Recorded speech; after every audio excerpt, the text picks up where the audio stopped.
Aloha, everyone. Thank you for the gift of your time in joining us today.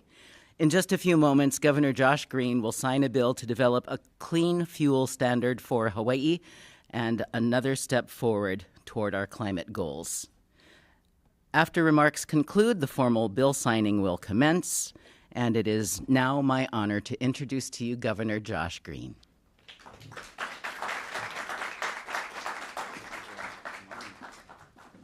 Aloha. Good to see you guys. So today we're establishing a clean fuel standard future. And I want to say very directly, I'm doing this today, this bill signing, because of the Navahine work that was done, okay? Just to be very direct, great work from the legislature, but this doesn't happen without that lawsuit. And that had lingered in the previous administration. We felt a great deal of honor to settle that suit because it was the right thing to do. And we're having large conversations about energy day in and day out, but this is a major move in the right direction. So, I appreciate the work. We're going to dive right into the bill, and then we'll have Senate and House leaders speak, and we'll just really get to kind of the meat of why we're doing this. But the next slide, you can see what this does. And this has been work that we humbly tasked Director Sniffen to work on. It's very important that the administration be able to, work in a trusted way with the legislature and the community. And this is not easy work. These are big changes in a state that welcomes, millions of visitors every year on planes for our survival, our economic survival, but at the same time looks to the future, looks to set an example that was expressed so eloquently by young people. So here's what it does. It requires the Department of Transportation, and that is Ed in the embodiment of that job, and he's great at it, to do the following. It implements a program by January 1, 2028. It sets these phased carbon reduction targets in place to be 10% below 2019 standards or levels by 2035. Incrementally really moving us forward. We are being, from my take anyway, more proactive than any other state. I would welcome any other state to try to compete with what we're doing, but I think it's good. It's good to set that goal. It also establishes a credit system that rewards cleaner fuels and assigns deficits to carbon-intensive fuels, and you can see that right there. And look, that is what the world looks like. A bunch of cars probably running on gasoline, a bunch of power lines trying to keep people somehow powered up in their lives, but it's difficult. It's difficult, and we're all going to have to do our part to conserve and consume less also, but this is a big step. Next slide, please. So it's a co-beneficial model, and there are incentives for investment and job creation here across sectors. So there's a lot of opportunity also to do clean energy and have green jobs, which has been described a lot. This is something that's important to us because we want to support local ag and renewable energy industries. And ag in Hawaii is a place of economic opportunity for us. It really is a big deal. So if we can do that and we can have biofuels and the technology improves, we have a chance. We also want to make sure we strengthen our public and environmental health commitments and improve air quality. The more gasoline we're burning, the more difficult it is. People have asthma and COPD. I see this over and over again in society, so it's another good thing. So we are hell-bent on moving all the way towards a fully renewable future. It just takes incremental work, and that's what this is to a large degree. I think we have maybe one more slide there. Okay, so before I wrap that, I just want to say, look, we're proud of this bill. This is one of 10 or 20 things that we have to do, and that's the challenge, right? So we are committed to totally renewable futures. 2045 is in some ways just around the corner, but it means that people who were 18 or 20 years, will double their age. They will be in the thick of it as adults, and we want to get there for them and for kids and for everybody. It also means that we have to develop a bridge. We have to do that. And I want to be just totally blunt with people. Nobody wants to be fully renewable more than me. Nobody does. Because I see the benefits from a health standpoint. I see the benefits from a leadership standpoint. I also acknowledge the incredible pressures that are on us. And so people understand, if we miss the mark, if we don't take certain opportunities, we can be torpedoed by outside forces. That is just a reality. And the feds hacked away a lot of our opportunities on solar, for example. the economy has been challenging for us. It meant that the legislature had to review how to keep tax breaks for people, and it was putting a lot of pressure on solar. And then our team worked with the ledge and the ledge leadership to restore some of that to get us through a bumpy time. But if we don't take advantage of a lot of opportunities that are out in front of us, and it will be incremental, we could lose the big picture. And losing the big picture would hurt us. So it's my job as governor to seize every opportunity to gradually get us off oil and to gradually advance our initiatives for renewables completely. That's at the heart of what we're doing. So you will see us work to modernize plants. We have to do that. I met with leaders. We have to do better turbines. We have to do better energy sources that get us to our future. We have to find investment so that we can pay for a lot of these programs in the moment. That is unfortunately the reality that we all have to deal with. No one would love to be 1,000% idealistic in this space, but we can lose years. We can lose years on our renewable goals if we don't take opportunity. And so I hope that everyone sees that, but this is a great day. This is a great bill. The House and Senate gave us something special. Ed is committed to this totally. We will use standardized scientific models from Argonne Labs. That's important too. We're going to rely heavily on engineers that are innovating. We know the clean fuel standards create these opportunities, like I said, and you're going to hear from some of the other partners here who are passionate about this play.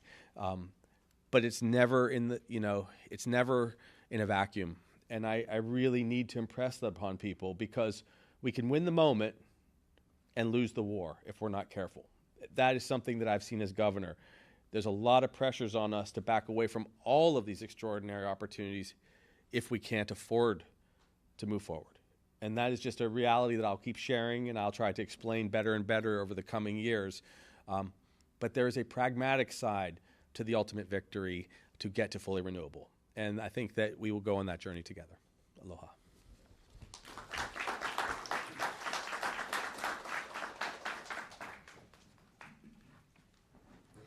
Mahalo, Governor. Next, I would like to introduce Senator Chris Lee, Chair of the Senate Committee on Water, Land, Culture, and the Arts.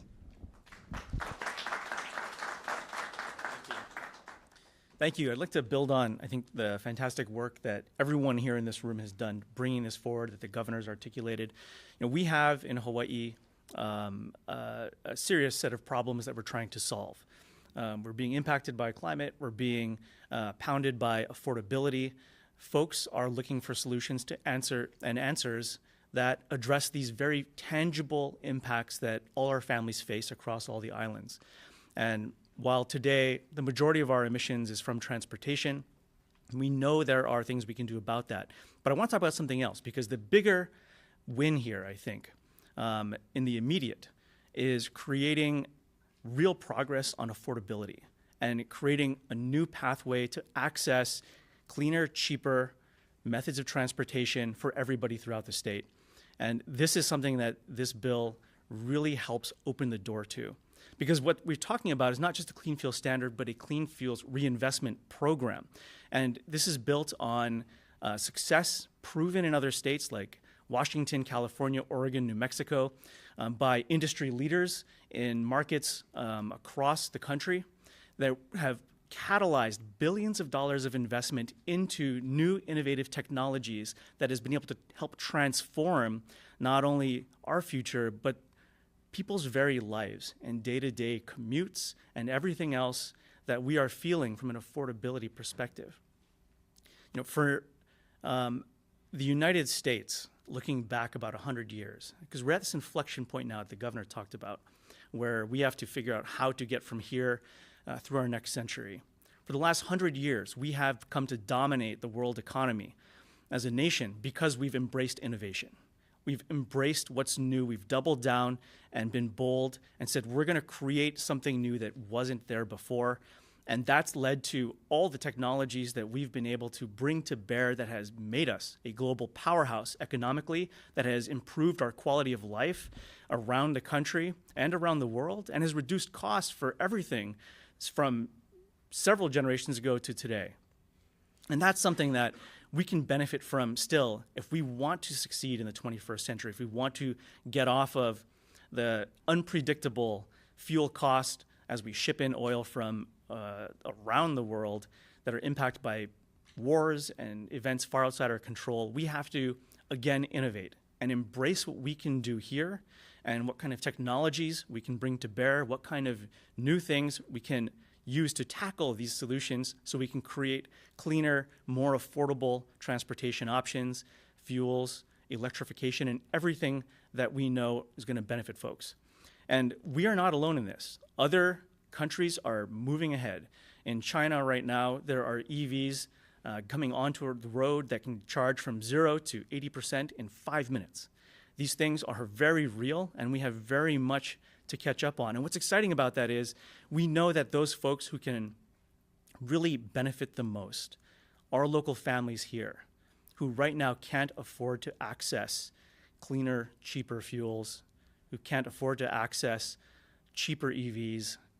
This is a program that is market-based that can help our private sector industries invest in those new technologies and deploy them around the state to create a new paradigm, new opportunity for folks to take control of their own future and benefit from it, while at the same time addressing our emissions and making good on our impacts to reduce those impacts on climate that we all have been focused on. So I really want to thank everybody for the work that's been done, and really excited to see what this can do for our local families, our local businesses, and our local economy as we move forward. Mahalo, everyone.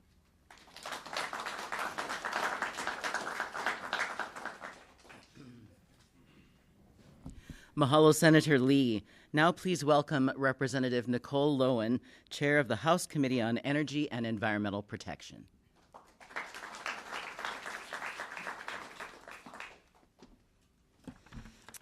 Mahalo. Thanks for having me here. It's always hard to go after Chris. I don't know how he makes all these comments with no notes. I'm going to read mine. So transportation remains the largest source of greenhouse gas emissions in Hawaii. And the fuels that we burn every day don't just contribute to climate change, as Governor mentioned. They also pollute the air that we breathe, increasing the risk of asthma, impairing lung development in children, and contributing to a wide range of other health problems. And by establishing a clean fuel standard with the enactment of this bill, we're creating incentives for cleaner, low-carbon alternatives that will reduce emissions, improve our public health, spur innovation, and strengthen Hawaii's energy security by reducing our dependence on imported fossil fuels. At the same time, we're creating new opportunities for investment and green jobs here at home. One of the things I'm most proud about of this bill is the way it's designed. It doesn't pick winners and losers or mandate a single technology. Instead, it sets clear performance goals, rewards cleaner outcomes, and lets competition and innovation determine the best path forward. We also built in stronger consumer protections to guard against unreasonable cost increases, ensuring that we can make progress while keeping affordability front and center. And I just want to credit my colleague, Rep. Kila, who the affordability question was very important to him as we worked on this together.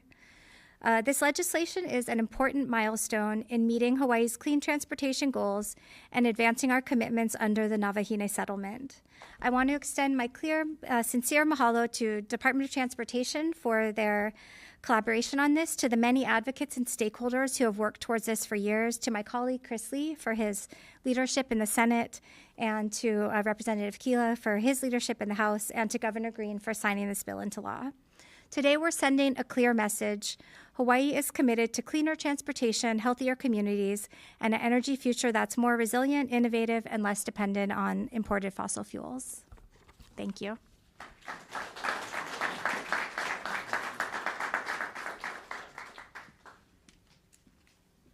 Mahalo, Representative Lowen. It's now my pleasure to introduce Ed Sniffen, Director of the Department of Transportation.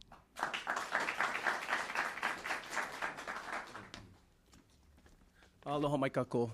Hey, I know you guys are all know that I'm unbiased in saying that transportation is by far the greatest industry in the world.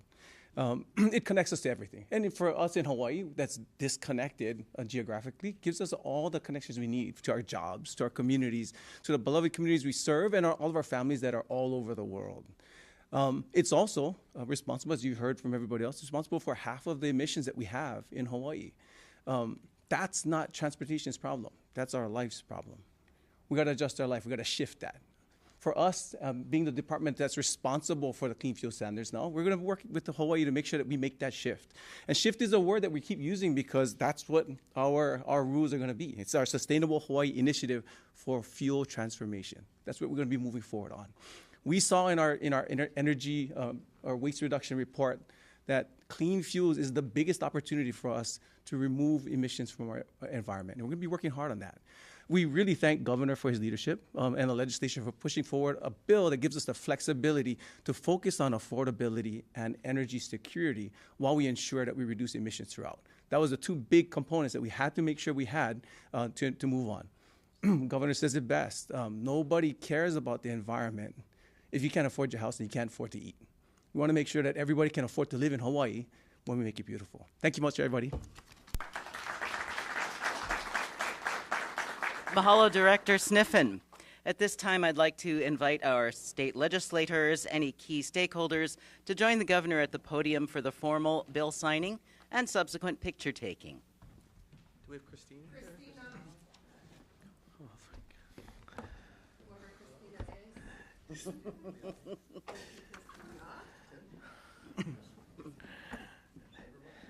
Christina, come up front. Right here next to the governor. Yeah. Please. Thank Yeah. you. On his right. Since we've called you out several times, do you want to tell people who you are a little bit? Because we are indebted to you for this measure. Oh, thank you. Cristina Cornejo, and I work with Neste, and we've been working here to establish a clean fuel standard for several years. So thank you so much for your leadership, and thank you to the legislature because this would not be possible without all of your support. And they've all been singing Christina and the company's praises to really lean in. I mean, we had the philosophical drive to do it because young people and even just the whole process to get this done. But sometimes it really does take advocates who are knee deep in this day and night. So thank you for that. So without further ado, it's my pleasure to sign Senate Bill 2999. Relating to a clean energy or to clean fuel standard into law, and with great pleasure that we move forward together into the future. Thank you for this.